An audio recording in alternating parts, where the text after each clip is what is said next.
Hello అండి. ఈరోజు మా ఇంట్లో నేను బీట్రూట్ పూరీ చేశాను. మీలో ఎంతమంది బీట్రూట్ పూరీ తిన్నారో కామెంట్ చేయండి. మా జున్నుకి బీట్రూట్ అంటే చాలా ఇష్టం, అందుకే బీట్రూట్ పూరీ చేశాను. మా హస్బెండ్కి అయితే బీట్రూట్ ఇష్టం ఉండదు. ఇలా పూరీ చేస్తే మాత్రం తింటారు. బీట్రూట్ వల్ల చాలా హెల్త్ బెనిఫిట్స్ ఉన్నాయి కదా.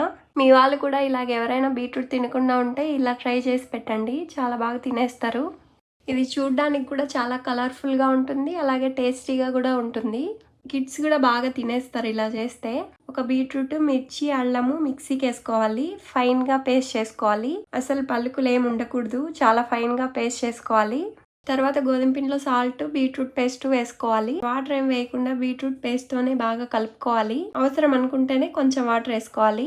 నాకు తెలిసి పూరి బాగా పొంగాలంటే పెనంలో ఆయిల్ ఎక్కువగా వేసుకోవాలి కొంచెము. పూరిని పిండితో కాకుండా ఆయిల్తో తిక్కాలి. పూరి అంచులు పలుచుగా ఉండి ఆయిల్ బాగా వేడిగా ఉండాలి. పిండిని బాగా సాఫ్ట్గా కలుపుకోవాలి.